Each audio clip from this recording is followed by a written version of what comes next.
Recording is on. Dice la 4. La 4. Al líquido. Sí, muy bien. La respuesta es la 4. Como sabemos, este paso de gas al líquido se conoce como condensación. Vamos a ver un poco más los cambios de estado que tiene la materia. Vemos que la condensación es de gaseoso a líquido. Tenemos lo que es de líquido a sólido, se lo conoce como solidificación. De sólido a líquido se conoce este cambio como fusión. De líquido a gaseoso como vaporización. Y cuando existe un cambio de sólido a gaseoso sin pasar por líquido, se lo denomina sublimación. E inversamente de gaseoso a sólido, sublimación inversa, o también es conocido como cristalización. Entonces, estos serían los cambios de estado de la materia que existe. Las flechas nos representan el aumento de la temperatura o la disminución, o las flechas rojas, la disminución de la temperatura. Vamos con la siguiente pregunta. Por favor, ayúdame. Mayerly.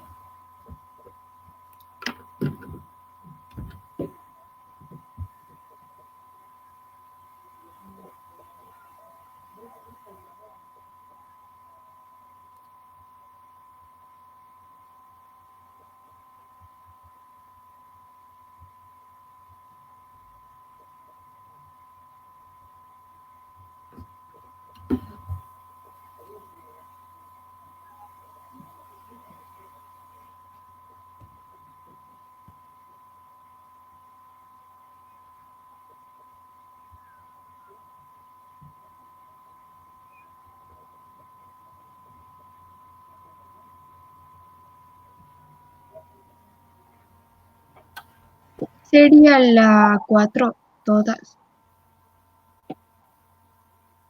Sí, la respuesta es correcta. Si limitamos, si es que hacemos con lo que se denomina construcción vertical, comprime a la ciudad en grandes edificios. Tendríamos mucha más área para realizar actividades agrícolas, ¿verdad? También la distribución de la energía sería más céntrica y no más dispersa, como es en el caso actual, que existen un montón de casas de baja área,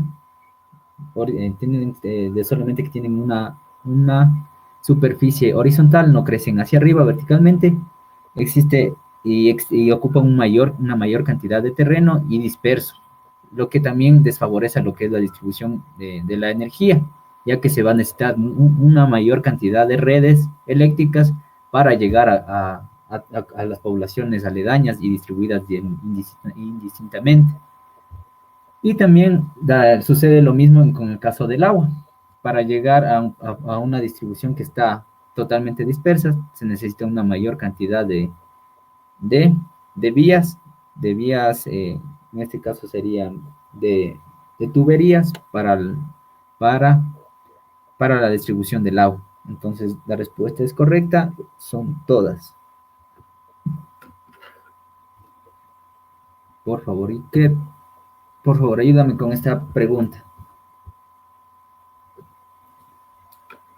Ya, profe. En la siguiente imagen se muestra una pirámide de energía que representa los patrones de alimentación de varias poblaciones en el desierto. Con base en la pirámide energética, ¿es correcto afirmar que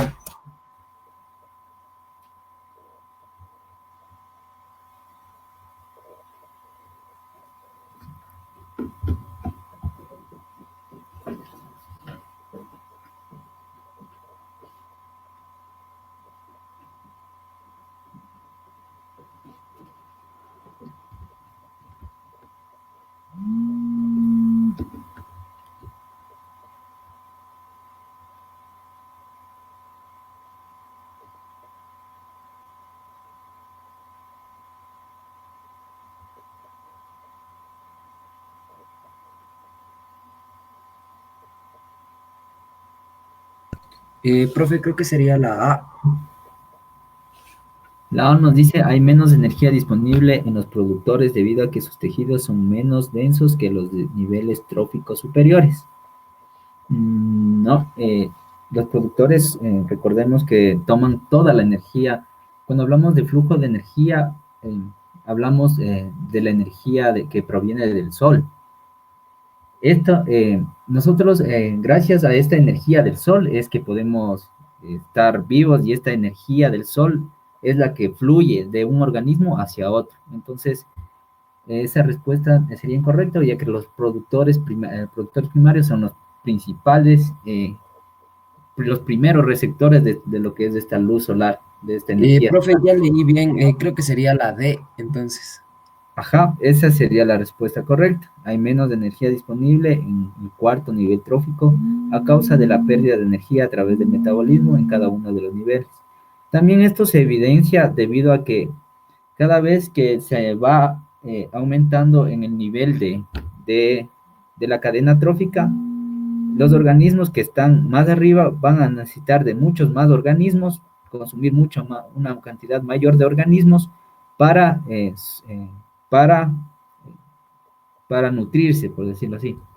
Entonces tenemos, como datos generales, tenemos que de toda la energía solar que llega a la superficie terrestre, solo una pequeña parte, entre el 0.1% y el 1%, se incorpora a los organismos productores o autótrofos. Estos son los que van a tener, los primeros que van a recibir esta cantidad de energía, que es del sol, que es el 0.1% hasta el 1%. En cada nivel trófico se produce una transferencia de energía de un nivel al siguiente, de un ser vivo a otro, siendo aprovechable solo el 10% en cada uno de ellos. Entonces, si tenemos que el 100% llega a los productores primarios, el siguiente en el nivel de la pirámide va a recibir solo el 10%. El siguiente va a ser el 10% menor, el 1% nos quedaría.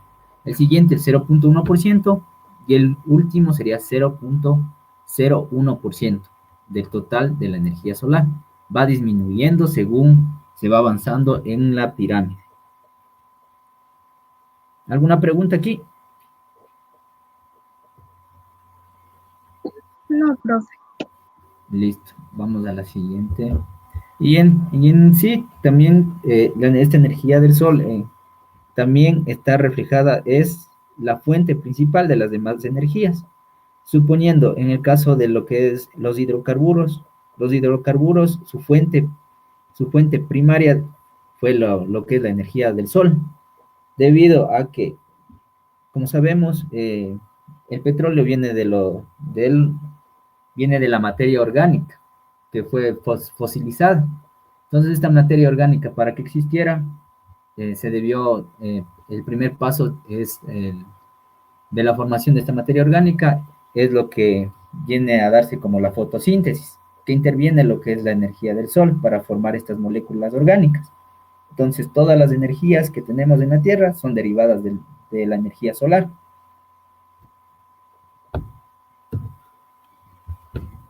Vamos con la siguiente pregunta. Emily, por favor, ayúdame con esta pregunta.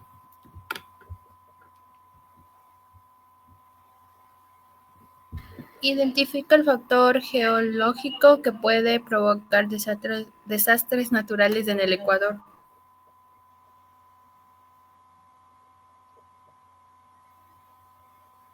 La B, la segunda. Sí, muchas gracias, esa es la respuesta correcta. Sabemos que cuando nos hablan del factor geológico estamos hablando del manto, de la litosfera, de la corteza terrestre. Lo que es corriente del Niño, estamos hablando de lo que son corrientes oceánicas, igual que la corriente de Humboldt. Lo que nos dicen tormentas eléctricas, estos ya son fenómenos más atmosféricos.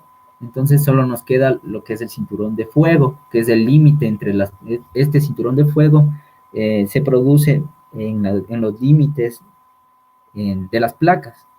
Tiene una gran actividad volcánica y también puede tener una gran actividad sísmica. Sabemos que este cinturón de fuego se da por una interacción entre placas convergente. Por eso se forma este cinturón de fuego. Vamos con la siguiente pregunta. Por favor, ayúdame, Helen, con esta pregunta. Así mismo, Emily, ¿me ayudas, por favor?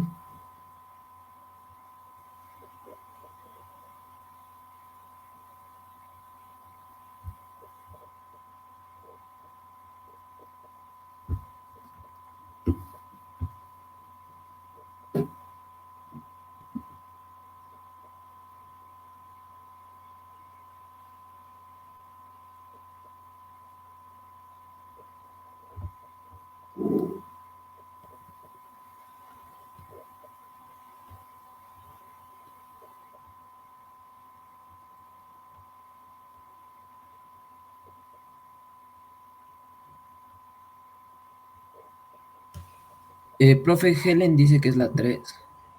Muchas gracias, Iker.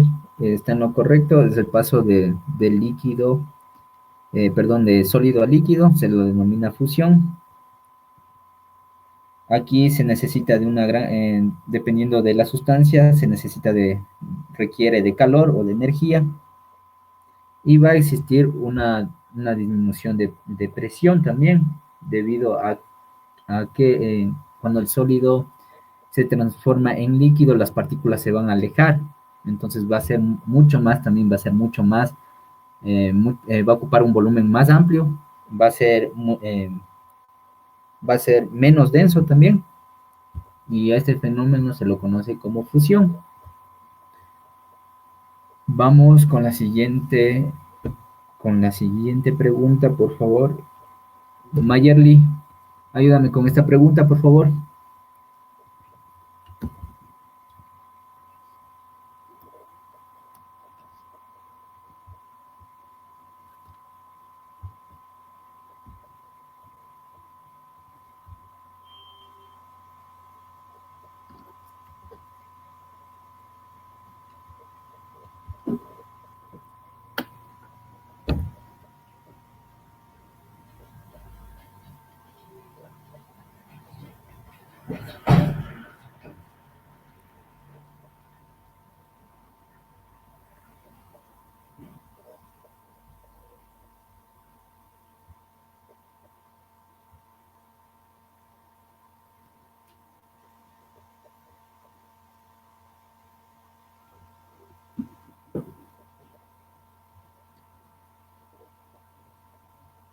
¿Quién es la opción 4? Sí, muchas gracias, Mayerly. Solo tenemos que ordenar desde el número más pequeño al número más grande, ¿verdad? Entonces tenemos que el número más pequeño sería 1 por 10 a la menos 8, seguido por el siguiente número que sería 2.2 por 10 a la menos 7, que sería el 4, seguido por el 3, que es 1 por 10 a la menos 6, y por último tenemos el carbono, que es el 3,5 por 10 a la menos 5. En este caso, ¿cuál sería el elemento más conductivo, el material más conductivo?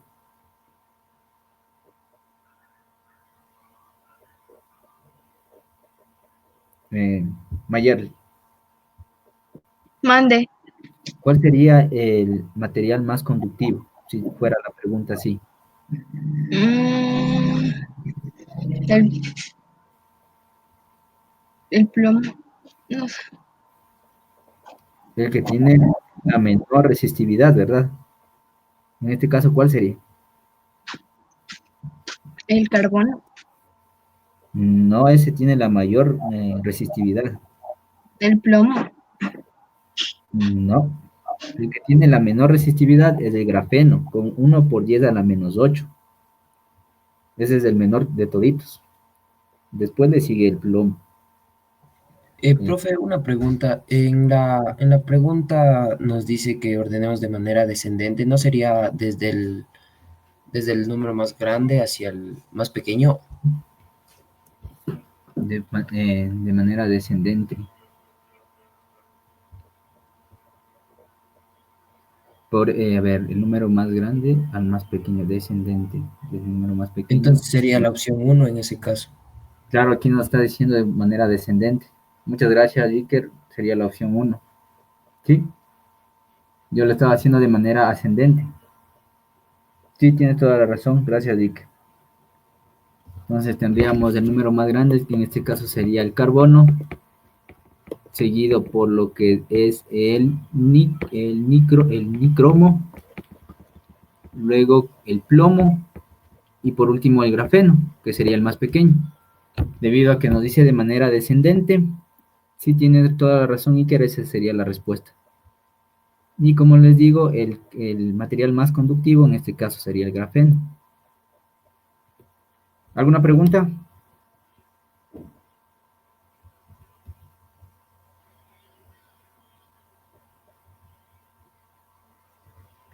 Vamos a la siguiente pregunta entonces.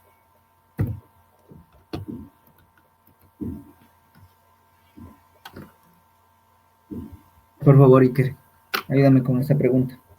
Ya, sería, ¿cuál era la composición de la atmósfera de la Tierra cuando se originó la vida?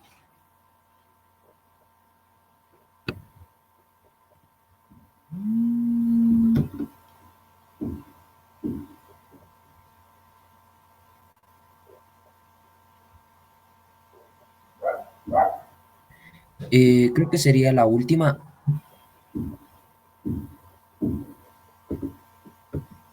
No, en este caso sería la primera opción. Recordemos que cuando hablamos de la composición primitiva de la atmósfera, estamos hablando de que existía gran cantidad de hidrógeno, amoníaco, metano y vapor de agua. Déjame ver. Eso estaba en las diapositivas del origen de la vida. Después comenzó a Esa existir. es la primera. Sí, es la primera. Muchas gracias, Emily. La respuesta es la primera, porque había una mayor cantidad de hidrógeno. Por eso también había una gran cantidad de amoníaco, metano y otros compuestos que son hidrogenados. ¿Alguna pregunta? Profe, creo que también en esas diapositivas creo que también decía que había nitrógeno, entonces por eso me decanté por la opción, la última. Ya déjame revisar, si es que de eso me he equivocado yo. ¿Se puede ver las otras diapositivas? Confírmame. Ay, cambié de No, diapositiva. ¿No? ahorita sí, ahorita. Sí, ya ahorita ya se vio.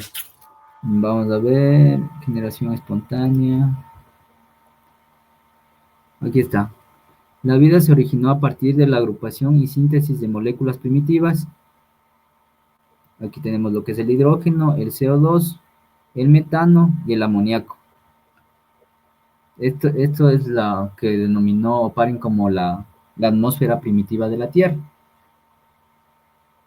Claro que el amoníaco está compuesto por nitrógeno, pero en ese entonces existía menos nitrógeno que el hidrógeno. En esa atmósfera primitiva existía una mayor cantidad de hidrógeno.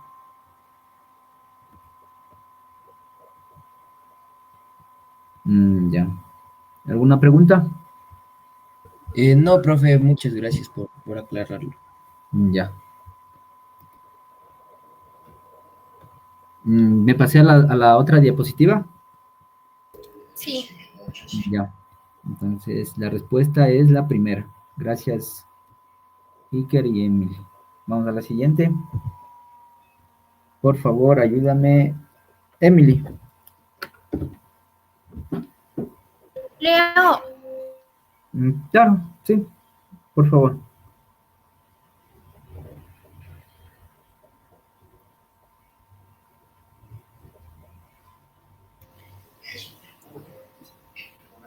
con base en el texto, identifica órgano donde se almacena la glucosa en forma de glucógeno. El organismo humano debe mantener constante la cantidad de glucosa sanguínea de manera que no se prive a las células, en especial a las neuronas, de estas moléculas energéticas. Cuando el nivel de azúcar es alto, la insulina favorece la incorporación de la glucosa de la sangre hacia las células para que puedan obtener la energía química ATP. Mientras que cuando el nivel de azúcar es bajo, el glucagón estimula el desdoblamiento del glucógeno almacenado por transformarlo en glucosa y enviarlo a la sangre.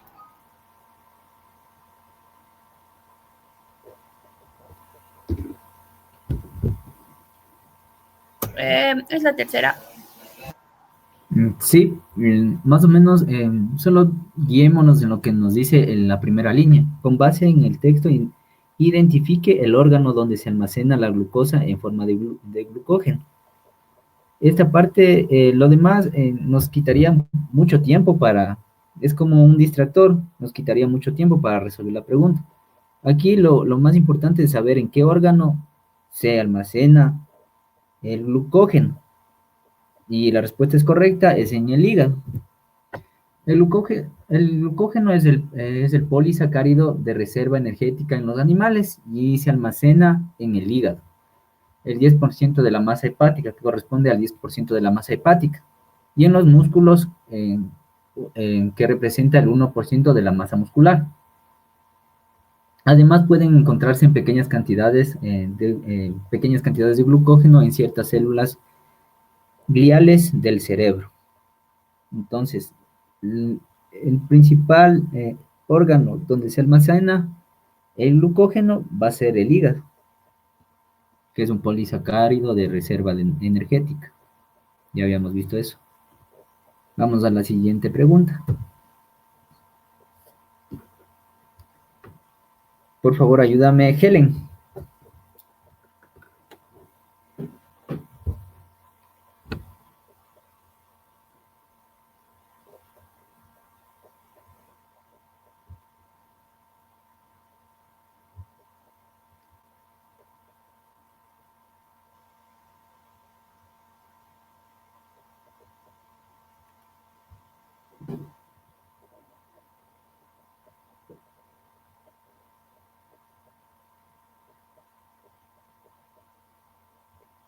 Por favor, me ayudan con la respuesta de Helen.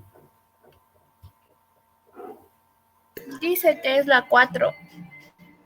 Sí, la respuesta es correcta. Ya habíamos visto las diferencias en cuanto a la célula procariota y eucariota. Y la procariota, recordemos que esta no tiene un núcleo definido y su material genético está disperso en el citoplasma. En la zona donde se encuentra este material genético se lo conoce como nucleoide. Sin embargo, este no tiene ninguna envoltura y se encuentra en contacto con lo que es el citoplasma. Vamos con la siguiente pregunta.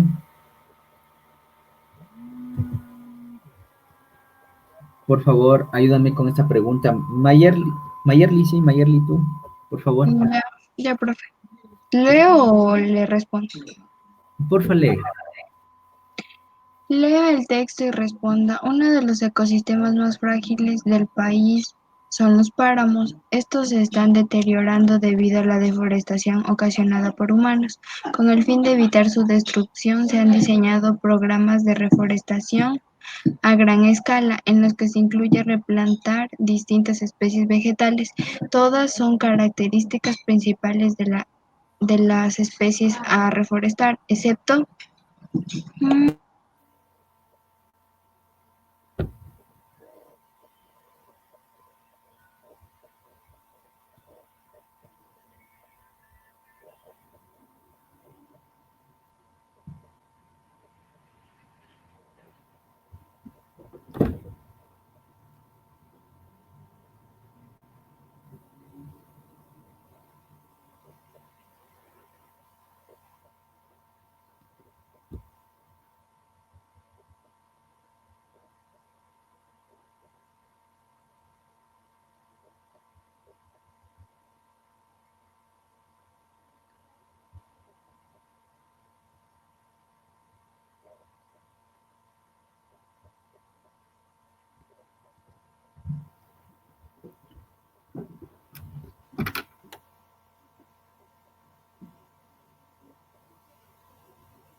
sería la opción 4. Sí, esa es la respuesta correcta, la opción 4, debido a que tenemos propagación fácil le ayuda para que se extienda la población de esta especie. Ser nativas y de rápido crecimiento, lo ideal cuando se realiza una reforestación es que sea nativa, ya que está adaptado al ambiente y también el ambiente en el cual se desenvuelve esta especie va a estar asociada también a los animales, a los demás organismos. Y contribuir a la diversidad del lugar también ayuda a mantener lo que es la biodiversidad, los animales que viven en esta planta, los animales también que se alimentan de esta planta. Y lo último que nos quedaría, ser foráneas y de ciclo corto. Si es que nos dice que es de ciclo corto, entonces esta especie no tiene periodos muy cortos de vida. Y si es que es foráneas, significa que son especies introducidas. Las especies introducidas no desequilibran lo que es el ecosistema. En este caso, una especie foránea aquí en el Ecuador, ¿cuál sería? Hablando de árboles. Eh, Mayerly. ¿Cuál sería una especie foránea, un árbol foráneo? ¿Alguien conoce un árbol foráneo? ¿O una especie introducida?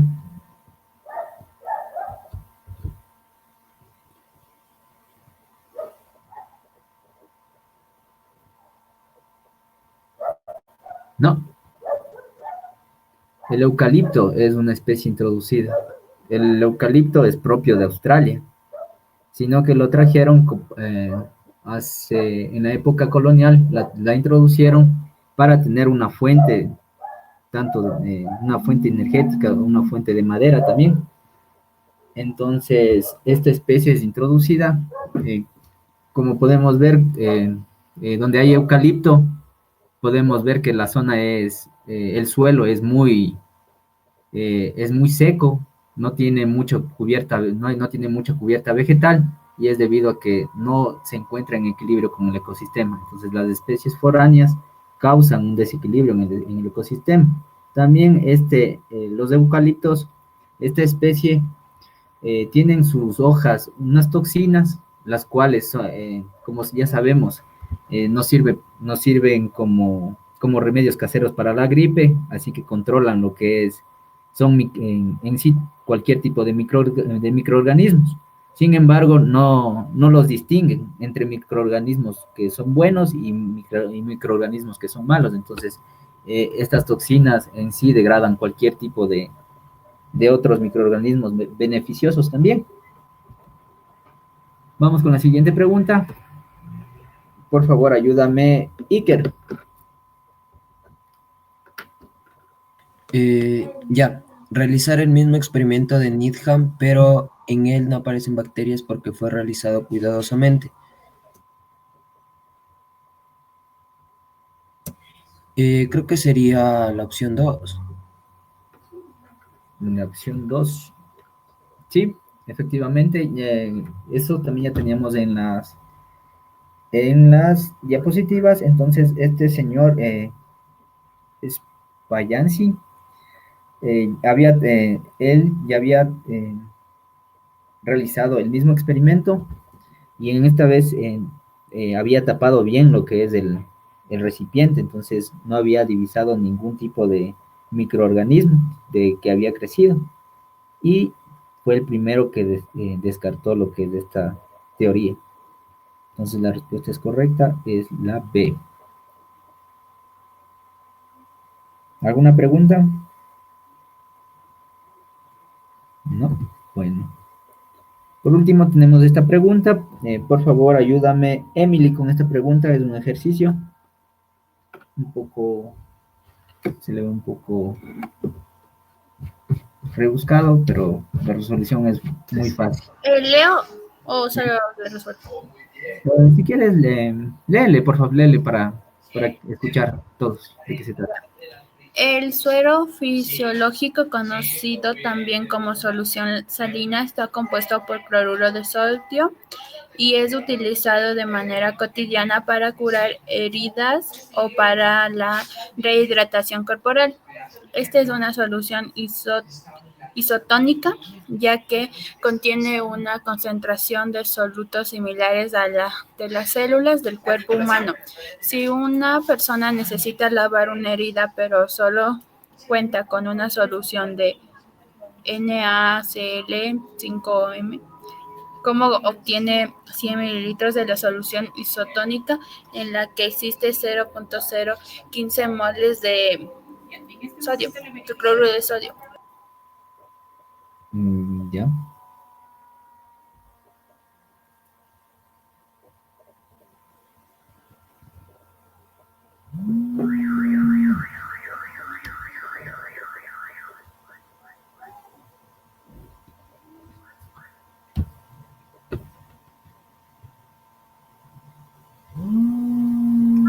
Se aplica una regla de 3. Sería el primer paso, ¿verdad? Pero después Ajá. tenemos que... Ajá. Sí. Síguela haciendo.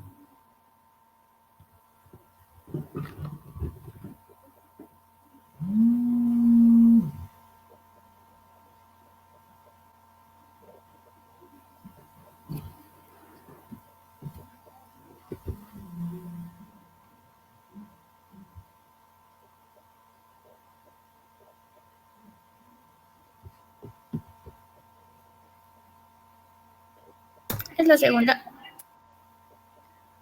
Se diluye 0,03 litros de solución 5M en 97 mililitros de agua destilada. Sí, efectivamente, esa es la respuesta. Cuéntame, ¿cómo le hiciste la regla de 3? O sea, puse 100 mililitros y de ahí al ladito el 0,015 de eso de MO, no sé qué. Y abajo el valor que quería buscar y al otro lado el 0,5. ¿Y cuál fue tu resultado? O sea, ¿cómo? ¿Cuánto te salió de la regla de 3? ¿Cuánto te salió el resultado? O sea, al final pues salió X es igual a como a 100 mililitros por el 0,S y dividido para el 0,5. Ya. Ya me salió 3 ml de la solución. 3 mililitros de la solución. Ajá. Ya. Ahora vamos a ver. Yo le hice de esta manera. Primero, estamos hablando de molaridad, ¿no es cierto? Entonces, la concentración que tenemos es 5 molar. Cuando hablamos de molaridad, estamos diciendo que son moles de soluto sobre litros de solución. El volumen requerido son 100 mililitros, pero que tenga una concentración de 0,015 moles. Entonces, cuando hablamos de 5 molar, estamos diciendo que existen 5 moles de cloruro, en este caso de cloruro de sodio, por cada litro de solución. Un litro de solución son 1000 mililitros, entonces ahí va la regla de 3 que nos decía Emil. Entonces lo que yo requiero son 0,015 moles. ¿A cuántos litros de solución equivaldrá eso? Y planteamos la regla de 3 y como bien nos dice Emily, la respuesta nos salen 3 mililitros. Gracias, Emily. Sin embargo, estos 3 mililitros no son los requeridos. Son estos 3 mililitros solo lo tomamos en cuenta porque tienen 0,015 moles.